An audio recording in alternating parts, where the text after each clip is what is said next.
Encik tak tahu Touch and Go e-wallet ke? Tak tahu. Encik tak tahu Touch and Go e-wallet? Tak tahu. Encik tak pernah gunakan aplikasi tu? Pakai aplikasi ke? Bukan kat tol tu kita tekan-tekan pakai kad tu ke? Itu yang tol. Itu Touch and Go tol, cik. Yang sekarang saya jelaskan ni adalah Touch and Go e-wallet. Yang dalam handphone tu. Yang kita boleh bayar bil, boleh beli top up dan lain-lain lagi. Ada orang pakai top up lagi ke? Bukan top up, cik. Maksudnya top up handphone. Top up handphone? Dekat dalam Touch and Go e-wallet tu, dia seperti online banking. Cik tahu tak? Oh, tak tahu lah, saya tak reti. Cik tak pernah gunakan ke? Tak, saya pakai cash je. Okay, macam ni lah. Kalau Encik cakap dengan saya, Encik tak tahu Touch and Go tu apa. Sekarang ni, nombor telefon Cik 013-777-6316 ni berdaftar dekat satu akaun Touch and Go e-wallet tau. Saya nak tanya dengan Cik, siapa yang daftarkan ni?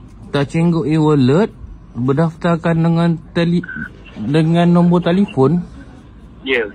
Untuk daftar Touch and Go, kita perlu letakkan nombor telefon. So jadi sekarang ni ada satu akaun yang berdaftar di atas nombor telefon Cik. Okey. Tapi bila saya tanya dengan Cik tak tahu Touch and Go tu apa, saya agak pelik. Sekarang ni macam mana nombor telefon Cik boleh berdaftar dekat akaun ni? Siapa yang handle akaun? Siapa yang apa?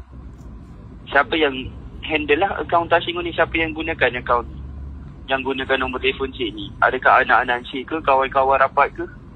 Akaun kena pakai nombor telefon ke? Bukan ya, ada akaun bank ke? Untuk daftar Touch and Go menggunakan nombor telefon seperti social media. Macam WhatsApp, TikTok semua tu kena letak nombor telefon. Sama seperti Touch and Go. Social media pula? Ui, tak faham Encik.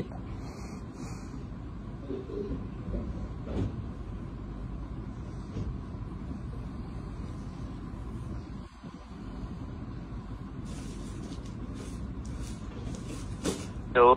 Hello? Hello? Hello? Hilang Cik. Ni. Hello? Putus-putus lah Cik.